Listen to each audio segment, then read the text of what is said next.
Magandang tanghali mga ka-JT at eto sabak na po uli natin ang tinuturuan ko si Apple na mag-drive at syempre second day po ito. Second day po pero napakalayo po ng aming naikot. Dito po kami dumaan sa may papuntang Tanawan, lampas po kami ng Biga, San Rafael, papunta po ng Santo Tomas Bayan, daan po kami doon sa may Tagasa ba yun? Daragasa. Basta yun, dumaan po kami doon sa may papuntang Bilog-Bilog, papunta po ng Sungay kung tawagin. At syempre, paikot lang po yan, tapos lumabas po kami sa may Tagaytay. At syempre, second day po ito, mga ka-JT. Opo, ako po ay nagtuturo magmaneho. Tinuturuan ko po mag-drive yung aking pinsan na si Epel at asawa ni Paring Juju.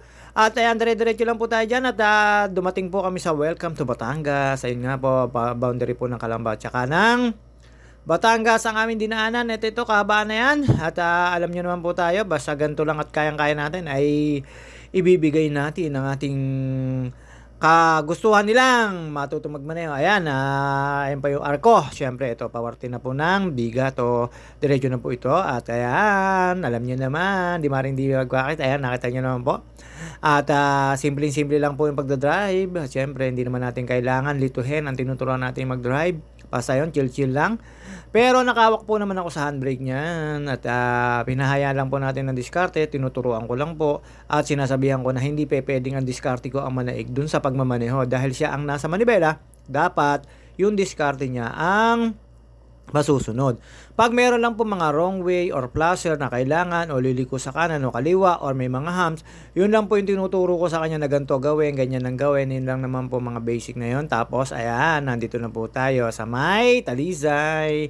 Ayan po, may tapat na ho kami na hospital. At syempre, hindi naman po natin pwedeng tarantahin ang ating tinuturuan at sinaba ko na po talaga sa pataas para po malaman niya na ganun ang kurbada, ganun ang drive na nag-aahon na matataas at hindi pa pwedeng lagi lang sa patag. Syempre ma-encounter niya lahat naman talaga sa kalsada at ang lagi kong tinuturo, ingatan ang pedestrian, crossing or anumang paaralan or may yellow lane. Ayan, nandito na po kami sa ahon ng papunta pong Tagaytay. Ito po yung tinatawag namin sungay. At alam nyo naman po, ayan, may mga nag-aahon. Nakita nyo naman po, sandamakmak na usok na ng jeep. Ang ibig sabihin na pataas na ng pataas to. Dito, tinesting ko po siya kung talagang uubra na. Nakuha niya naman sa 100% ay 60% na. Pero may taranta pa kasi siyempre pagdating po talaga dun sa bitin na ahon, medyo nakakataranta at nakakakaba talaga yon. Siyempre, inaalalayan natin pag ganun. Pero after po dito, siyempre, para pag nag-experience niya na mag-isa na siya, hindi man pwede na lagi akong kasama pag nagtuturo at hindi siya matutunan. At ayun nga po, konting hasa na lang at okay na, pwede na pong itawan ang aking tinuturoan magmaneho. Second day lang po yan. Saturday, siyempre, ibang adjust na po yan. Nakatutunan niya na mag-straight ng manibela sa kakalsadaan. Nung una, parang ahas. Pero ngayon, siyempre, consistent na. At marunong na alalay ng brake. Ayan, nakita nyo naman po, ayan, medyo kumurba po siya dyan ng at hindi niya po pa alam yung mga blind curve.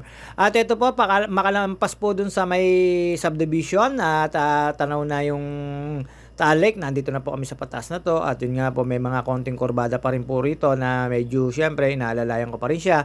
At after po namin makapanik dito, mga GT, alam nyo na, it's relax time. At yun nga po, kinaw namin yung kanyang anak at sabay diretso na po pag-uwi namin at syempre bukas daw balik uli kami dito.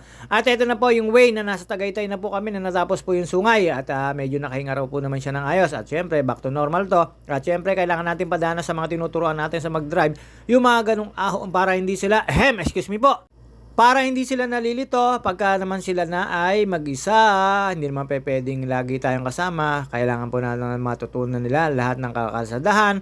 At tinuro ko naman po talaga mga proper at para hindi siya mahirapan at para hindi siya malito. At ang isa lang sinasabi ko, huwag mataranta sa mga encounter ng sa mga intersection dahil nandyan yung taranta, mga pag-overtake, yung mga pagpasok sa mga kalsadahan at pagliko. Ayan ang mga medyo nakakataranta talaga na medyo kinakaano ng bagito. Siyempre, sinasabihan ko lang, relax. Ayun, nagsasalita lang ako pagka yung paliko or mayroong mga kailangan pa pa siyang matutunan, pero siyempre hindi naman basta papasok sa isip yon dahil excited yan. Nakita nyo naman po yan, nakataabot pa po na kagad na siyang Tagaytay.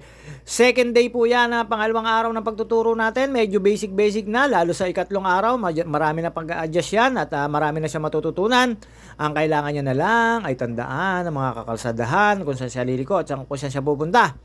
Siyempre, sa mga nagtitiwala at naniniwala sa akin, shoutout sa inyo. At ito naman si JT, pangalawang araw ng pagtuturo, nakaabot ng Calamba City to Tagaytay City to Santa Rosa, Laguna. Paikot lang po. At yun nga po, syempre, alam nyo naman tayo, sa pagtuturo sa pagdadrive, bibigay natin yung skills na kailangan natin ibigay sa kanila para hindi sila mahirapan. Ayan, going to Manila, pababa na po kami ng Santa Rosa nito.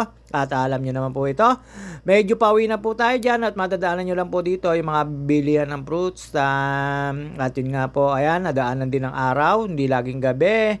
At alam nyo naman ng JT, pagka walang ginagawa at walang drive, pwede naman na ganito, basta wag lang secret. At ito po, ayan, pababa na po tayo dyan at duman po tayo dyan sa Tagaytay City fruit stand o market. Basta ayan, hindi ko pa lang tawag. Tapos meron po mga dyan na mga senyoritang saging at ayan, ang pagpababa na kayo, hindi madadaanan nyo. At syempre, madadaanan nyo po dyan yung stoplight. At yun nga po, ibig sabihin, pababa na kayo. At ito po, ayan, mga ka-JT, syempre, hindi na po magtatagal ang video natin. See you on tomorrow or next drive. At pangatlong araw, pwede na nating bitawan ang pinagtinuturuan natin pagdadrive. At syempre, kailangan na niyang matutunan maging mag-isa sa isang sasakyan at wala nang nag-aalalay sa kanya para komportable na siya at alam niya na yung pag-a-adjust kung paano tumutok o hindi pala tumutok o paano mag-drive sa kalsadahan na wala siyang kasama na kailangan niya matutunan yon. At yun nga po ang skills na aking tinuturo mga ka-JT. See you on my next video. Hanggang dito na lang po muna tayo. Babus! Pero syempre meron pang isang last drive na bago natin bitawan siya. At yun nga po, babus!